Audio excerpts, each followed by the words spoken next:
여기는 여의도 국회의사당 앞입니다. 혼란 소상공인들께서 오늘 차량 시위를 합니다. 오늘 한강 둔치에서 11시부터 기자회견을 한 후에 차량 시위를 합니다.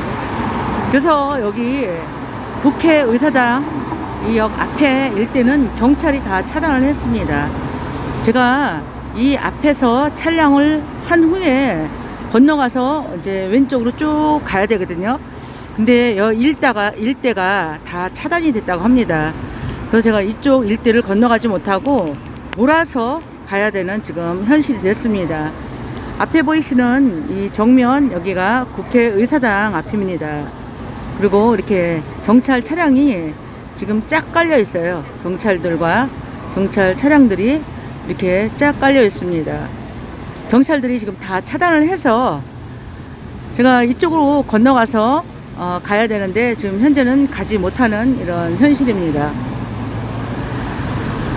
지금 공정망 한강 둔치에서 우리 소상공인들이 기자회견 후에 차량 시위가 있습니다. 그래서 이쪽으로 해서 이쪽으로 쭉 행진을 해서 이쪽 마포대교를 넘어서 서대문으로 해서 강화문으로 행진을 할 것입니다. 그래서 벌써부터 이 여의도에는 저도 그래서 미리 좀 왔거든요. 근데 벌써부터 이렇게 다 차단을 해놨습니다. 차단이 돼서 지금 번쩍번쩍하는 저 앞부분 저렇게 다 경찰이에요. 경찰이라 저도 지금 기다리고 있어요. 무한폐렴 4단계 사실상 계엄령입니다. 계엄령을 때려서 우리 국민들을 억압하겠다는 이 문재인 정부라고 하기도 정말 열받습니다. 생각나무님 반갑습니다. 그래서 자영업자들이 지금 뿔나가지고 오늘 차량 시위를 하신다고 합니다. 왜냐면 1인 이상 시위를 못하게 하니까 차량 시위를 하신 겁니다. 차량 촛불 시위를 하신다고 합니다. 경찰들 이렇게 와 있어요. 문재인 때문에 우리 경찰들도 정말 고생이 많습니다. 이 일대는 소상공이 가득 찬 게 아니라 경찰이 아주 가득 찼습니다. 경찰들이 가득 차가지고 이쪽에 경찰들이 쫙 깔려 있습니다. 오늘은 무한폐렴 4단계 계엄령이 떨어진 지 지금 3일째입니다. 3일째인데 이제 소상공인들이 못 살겠다고 이렇게 뛰어나왔습니다. 사실 무한폐렴보다 하루에 1명 돌아가십니다. 근데 무한폐렴으로 한 달에 40명 죽고 소상공인들이 자살하는 게 3,000명이 넘다고 합니다. 3,000명이 소상공인들 그다음에 우리 국민들이 자살하는 게 3,000명이 넘는데 그거에 대해서는 아무도 말하지 않잖아요. 언론들이 아무도 얘기하지 않죠. 무한폐렴으로다 40명 죽을 때 폐렴으로다가 3,000명이 죽습니다. 그리고 자살이 3,000에서 4,000명이 죽는다고 합니다. 자살이 그렇게 많은데 그거에 대해서 누가 언론들 한마디도 안 해줘. 이 언론들부터 때려잡아야 됩니다. 이 언론부터 아주 절대 용서 못하는 게 이 언론들입니다. 지금 이 국회의사당 이 일대는 경찰들로 지금 짝 깔려서 모두 다 지금 차단을 하고 있습니다. 여러분들 장소가 약간 변경이 됐다 그래서 저 사람이 사복 입은 경찰일 수도 있어서 얘기하지 말라 해서 여러분들께만 조용히 알려드립니다. 여기는 국회의사당역이고요. 소상공인들이 지금 오늘 차량 촛불 시위를 하신다고 합니다. 그래서 이 일대 경찰들로 지금 쫙 차가지고 다 차단을 했습니다. 차단을 해서 여기 강화문 왔는데 굉장히 조용한데 경찰들이 지금 쫙 깔려 있는 모습 여러분들 지금 보고 계시는 대로 경찰들이 이렇게 쫙 깔려 있습니다. 소상공인들이 지금 어디로 방향을 틀었는지 어떻게 움직이는 건지 저도 이제 알 수가 없어서 시청에서 강화문 일대로 이렇게 제가 쭉 돌고 있습니다. 아직은 소상공인들 그 차량은 하나도 보이지는 않습니다. 뭐 이쪽에 뭐 그렇게 뭐 옆에만 있지 소상공인들 차량이 온다고 해서 뭐 갑자기 경찰들이 뛰어들어서 차단을 할 것 같지는 않습니다. 그냥 이쪽으로 오셔도 될 것 같아요. 소상공인이 여러분들 지금 차량 시위를 하신다면 강화문 이쪽으로 그냥 돌진하셔도 될 것 같습니다. 왜냐면 어떤 차벽을 쳤거나 이러지는 않았습니다. 차벽은 치지 않았고 그냥 이렇게 도로변에 경찰들만 쫙 깔려 있습니다. 우한폐렴 4단계 대한민국 거리 대한민국의 심장부라고 할 수 있는 강화문 광장의 모습입니다. 사랑하는 남녀 연인들이 데이트하는 그런 모습은 하나도 없고요.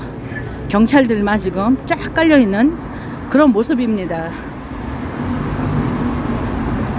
소상공인들이 우리 국민들이 다 행동을 해야 돼요.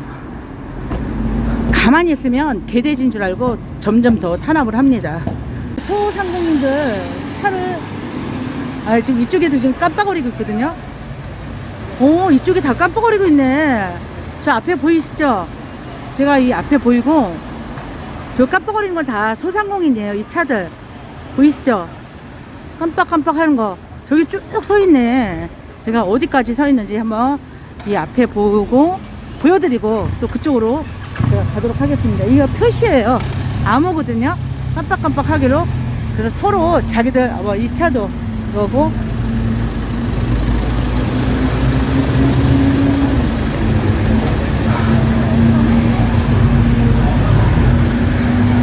야, 아이고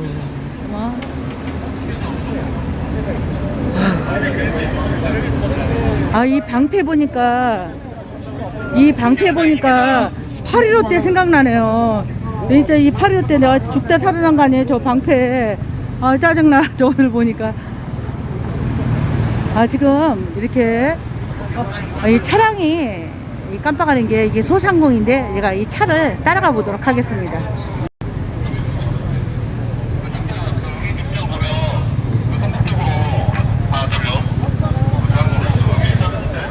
제가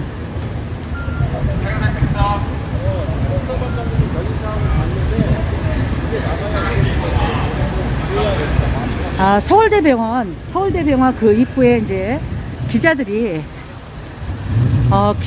있는 모습 여러분들 이제 보셨죠? 기자들 있고 소상공인은 아까 그 사거리에서 우회전으로 이렇게 유도를 했네요. 유도를 해서 일렬로 지금 가면서 숫자를 세고 있나?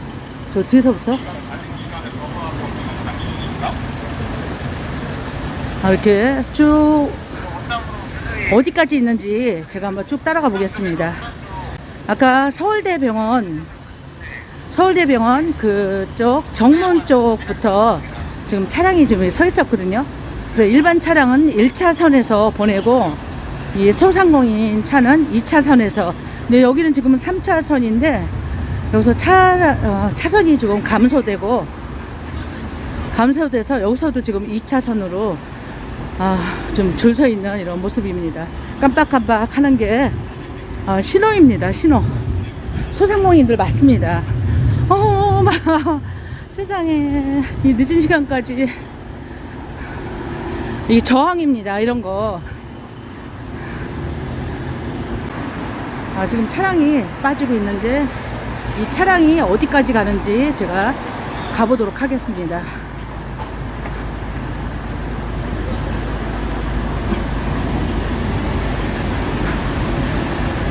시청에서 그냥 마냥 기다렸으면 큰일 날 뻔했어요. 차량이 이쪽으로 지금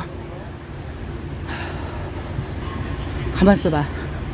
그럼 이쪽으로 해서 강화문으로 가는 것 같은데.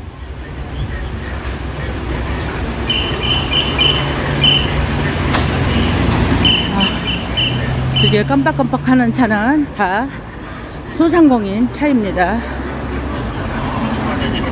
쌓이지 않도록 사후 정관해주시기 바랍니다. 얘들 물. 서울로 2화, 서울로 원탑에서 운전 다니는 코로나 앞으로 이번에 앞으로 구에 하고 있습니다. 지금 93분 내나 그룹에 있죠.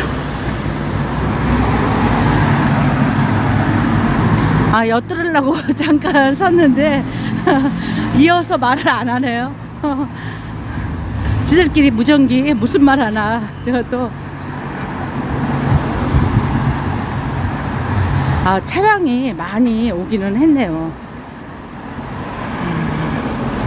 이 마로니에서 그러면 집결을 해서 강화문으로 가는 것 같습니다. 집결지가 여의도도 아니었고 시청도 아니었고 마로니에서 모여가지고 마로니에서 청와대로 가는 그런 사인이었나 봅니다.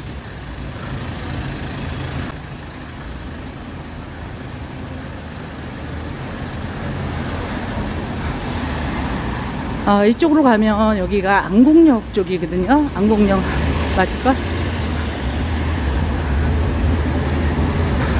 건너편에도 경찰 버스가 지금 3대 있는 상태고요.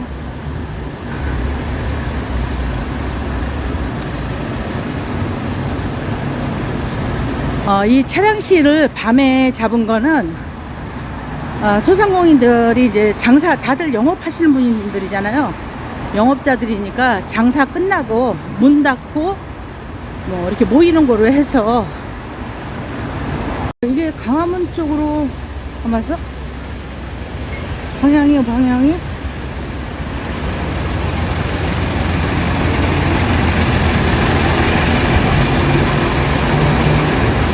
이거 보세요. 저기 이게 직진을 해야지 강화문으로 들어가는 거거든요. 여기가 직진이 강화문입니다. 그런데 저기 앞에 보세요. 앞에 여기 차단했습니다. 이쪽 여기가 이쪽으로 가면은 현대사옥이고 안국역이고 한데 다시 우회전으로 이렇게 돌렸어요. 이게 우회전으로 돌리면은 다시 마로니에 공원이거든요. 그러니까 여기서 다 해산하라 이거죠. 아이고 또 장소로 또 가게 생겼네. 다시 마로니 쪽으로 다시 가게 생겼네요. 저쪽으로 가야지. 청와대 쪽입니다. 이쪽으로 가면은 경찰 지금 서 있는 거 보셨죠? 이쪽으로 가면 현대사옥 있고 안국역 있고 헌재 있고 그리고 이제 강화문으로 가는 거거든요. 근데 저쪽을 차단을 했어요. 차단을 하고 지금 소상공인들은 다 이쪽으로 방향을 다 바꿨네요. 그럼 이쪽으로 가면은 아까 마로니에 공원 있는 쪽 그쪽인데 그쪽도 차단을 했거든요. 차단했으니까 외부로 빠지게끔 해냈네요. 여기서 다시 못 들어옵니다. 이렇게 하면은 시내 쪽은 못 들어오고요. 밖으로 빠져야 돼요. 미아래 쪽으로 빠지든지 다른 쪽으로 빠져야 돼요. 호프연합회 대표 이창호 대표님께서 자영업자 비대위 공동대표 이창호 대표님께서 그 입장문 발표를 먼저 해주시겠습니다. 안녕하십니까. 전국 호프연합회 대표를 맡고 있는 이창호입니다. 지난 2년간 늘 우리 자영업자에게만 집합금지와 영업제한으로 희생을 강요해왔습니다. 특히 이번 4단계 거리두기라는 최고 수준의 방역 조치는 그간 우리 자영업자의 희생을 강요하는 것을 넘어 이제는 더 이상 버틸 힘마저 없는 우리에게 그나마 남은 인공호흡기마저 떼어버리는 조치라 할 수 있습니다. 이에 우리 코로나19 대응 전국 자영업자 비상대책위원회는 자영업자만이 희생시키는 4단계 방역 조치에 불복하고 7월 14일, 15일 차량 시위를 진행하고 있었습니다. 오늘 거리두기 4단계 조치에 대한 우리 자영업단체의 입장문을 다시 한번 밝히며 이를 바탕으로 한 공식 질의서를 국무총리실에 전달하고자 합니다.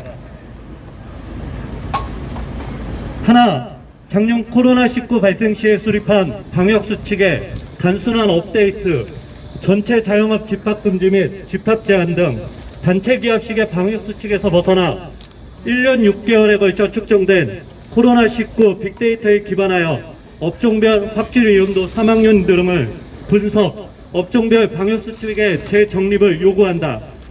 둘, 변이 바이러스로 인해 종식이 어려움에도 치명률이 독감과 같은 수준으로 낮아진 코로나19에 대한 작년 코로나 발생 초기와 같이 확진자 수 세기 방식에서 벗어나 중증환자 명실의 확보 등 중증환자 치료에 집중하여 치명률을 낮추는 방식으로 전환할 것을 요구한다. 셋, 손실보상법이 통과되었으나 영업 제한을 받는 자영업자 그 누구도 손실보상금을 예측할 수 없는 상황에서 신속히 손실보상심의위원회를 구성하고 손실보상의 내용과 범위가 예측 가능하도록 대책을 마련하고, 또한 손실보상심의위원회 피해 당사자인 우리 자영업단체의 참여를 보장해달라. 넷, 대기업과 중소기업의 임금격차를 줄이기 위한 최저임금 정책이 오히려 자영업의 고용원에게 심각한 고용분할을 야기하고 있다. 아르바이트 및 임시고용원의 안정적인 고용 유지와 시간 쪼개기 고용으로 인한 불리한 고용환경을 개선하고 상생하기 위하여 반드시 최저임금의 분리 적용이 필요하다고 봅니다. 이사입니다. 다음으로 카페연합회 사장 고장수 대표님의 그동안 제 차량 시에 관련된 발언이 있겠습니다. 네, 안녕하십니까. 전국 카페 사장 연합회 회장을 맡고 있는 고장수라고 합니다. 우선 국가의 존재 이유는 국민의 안전과 생명과 재산을 보호해주기 위함입니다. 하지만 저희 자영업자들은 1년 6개월 코로나 시작서부터 지금까지 국가로부터 재산권의 피해를 현재까지도 입고 있으며, 현재는 생존권의 위협을 받고 있습니다. 저희가 평화적인 1인 차량 시위를 했음에도 불구하고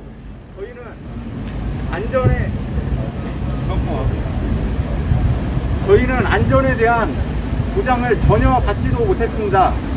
저희 자영업자는 대한민국 국민이 아닙니까? 저희는 이번 시위가 오늘 질의서를 전달함으로써 끝나는 게 아니라 이제 시작이라고 생각합니다. 저희는 어제 시위가 끝이 아닌 시작이라고 생각을 합니다. 전국에 있는 자영업자들이 모일 수 있는 힘을 보여줬고, 오늘의 질의서를 전달하고 정부의 반응이 저희의 외침을 외면하거나 묵살한다면 저희 전국에 있는 모든 자영업자들은 촛불을 들고 거리로 나올 것을 예고하는 바입니다. 감사합니다. 세 번째로 공관대협 조지현 대표께서 발언을 해주시겠습니다. 네, 전국 공관대 협회장이자 전국 자영업자 기대 공동대표인 조지현이라고 합니다. 코로나 거리두기 개편안 4단계가 시행이 되면서 자영업자들은 더 이상 갈 곳이 없습니다. 이에 홍남기 부총리는 지금 제정되어 있는 6천억 이상은 쓸 수가 없다고 합니다. 부채 상환 2조 원은 약속을 했기 때문에 꼭 해야 된다고 하네요. 집에서 아이들을 돕고 있는데 약속한 친구에게는 밥을 사야겠습니까? 가족들을 먼저 살려야 되지 않겠습니까? 국민을 돌봐주십시오. 내년에 재정 풀려주시면 저희는 이미 물에 빠져 죽습니다. 이제는 국민을 돌아봐 주시고 저희도 공평하게 대해주십시오. 저희는 죄인이 아닙니다. 왜 저희만 차별받아야 하고 저희만 계속 희생을 해야 합니까? 이 상태로 저희는 죽습니다. 자영업자 몇 명이 혈서 쓰고 그리고 자살해야 그때서야 얘기를 들어주시겠습니까? 이제는 저희를 돌아봐 주시고 국민들을 보살펴 주십시오. 이상입니다. 전국 자영업자 비대위 공동대표 김기홍입니다. 지금부터 정부에게 전하는 질의서를 낭독을 하겠습니다. 1. 우리나라의 거리두기 체계는 자영업자 영업장 규제에 방점이 있습니다. 국민들이 코로나19에 익숙해지는 동안 600만 자영업자들은 점점 강화되는 페널티를 고집하는 데 익숙해졌습니다. 방역수칙 위반 시 행위자 본인의 과태료는 최대 10만원, 점주는 최대 300만원입니다. 여기에 더해 원스트라이크 아웃이라는 페널티가 추가 도입되며 언론과 지자체를 통해 문 닫게 하겠다는 협박 아닌 협박을 받고 있습니다. 관리자가 행위자의 30배를 초과하는 처벌을 받는 시설은 자영업자의 영업장이 유일합니다. 다른 어떤 시설에서도 찾아볼 수 없는 일률적이고 강제적인 조치로 강요된 희생을 하고 있으며 생계는 파탄에 이르렀습니다. 코로나19 사태가 1년 반이 지나고 있습니다. 국가가 부모라면 자영업자는 수많은 형제자매 중 유독 남아 때리는 부모를 둔 자식입니다. 자영업자에게만 강요하는 희생, 언제까지 참아야 하는지 답변하여 주십시오. 코로나19의 치명률이 21년 7월 현재 0.3% 현저히 낮아져 이를 독감의 일종으로 인식하는 패러다임의 전환이 필요한 때라는 전문가들의 지적이 이어지고 있습니다. 인구의 절반이 2차 접종까지 마친 영국조차도 하루 확진자가 수만 명에 달합니다. 싱가포르의 경우 확진자 집계를 멈췄고 마스크 착용과 곤충 환자 치료에 중점을 두고 있습니다. 코로나19 사망자가 채 2명도 나오지 않는 날이 많지만 우리나라에서 자살하는 사람의 수는 일평균 40명이 넘고 통계에 따르면 자살의 이유 중 가장 많은 수를 경제적 곤붕이라고 합니다. 자영업자의 기본권, 즉 노동권, 상등권, 영업권이 재산권 등을 장기적으로 광범위하게 제한하는 거리두기가 없는 득과 실의 균형을実施할 때 현 체계를 유지하는 것이 옳은지 그 이유를 말씀하여 주십시오. 세 번째, 자영업자에게 행정명령을 내려 강제로 영업을 중지시키거나 제한한 주체가 국가이므로 헌법 제23조 3항이 보장한 정당한 보상을 할 것으로 믿었습니다. 그러나 수많은 자영업자의 억대 손실을 메우는 것은 개인의 빚이며 지원금이라는 명목에 수백만 원이 지급되었지만 임대료에도 미치지 못하는 소액이었습니다. 임대인은 사유재산 행사가 보장되고 행정명령을 한 국가나 지자체가 책임을 지지도 않습니다. 집합금지나 영업 제한 기간에도 임대료 전액 납부 의무는 임차인의 자영업자에게 있었고 이에 더해 각종 고정비와 생계비용 등을 감당하느라 가계부채가 세계 최고 수준으로 치솟아 있는 상태입니다. 반면 해외 주요 국가와 비교해 우리나라의 경제 성장률 전망이나 재정 건전성은 양호합니다. 경제 회복세를 이어가기 위해 추가 재정 확대를 통해 피해 계층을 적극 지원해야 한다는 것이 IMF의 조언입니다. 그러나 행정명령 손실보상금 지급 시기가 10월 말로 예정되어 있어 더 이상 버티기 힘든 자영업자들은 절망하고 있습니다. 손실보상 시기를 앞당겨 더 신속히 구제책을 강구할 수 있는 방안을 마련하여 달라는 마지막 질의서를 이 마지막 질문을 마지막으로 질의서를 마치겠습니다. 마무리 멘트를 하겠습니다. 자영업자들은 그동안 1년 6개월 동안 아무리 힘들어도 참고 기다리며 인내하며 지켜 있었습니다. 하지만 이제는 생존권이 달려있는 문제이기 때문에 더 이상은 버틸 수가 없고 이제는 죽을 수밖에 없는 상황이기 때문에 살려달라고 정부에 호소를 하고 있습니다. 이 목소리를 정부는 즉각 대응하여 주시기 바랍니다. 진정성 있는 대화를 요구하는 바입니다. 자영업자들은 이 부분에 대해서 어떻게 우리가 희생을 하는 것이 코로나의 방역에 이로운 건지 그 이유와 그 타당성을 설명을 바라는 겁니다. 그동안 우리는 설명도 듣지 못한 채 인내하고 기다려달라는 말만 반복하였습니다. 자영업자 대표를 하여 마지막으로 한 말씀 드립니다. 저희는 정말 죄인이 아닙니다. 저희를 정말 살려주시고 이제는 더 이상 버틸 힘이 없게 나왔습니다. 불법을 저지르러 나온 것이 아니라 먹고 살 수 없기 때문에 지금은 나올 수밖에 없는 상황입니다. 이 부분을 참작하여 주시기를 간곡히 호소드리면서 발언을 마치겠습니다.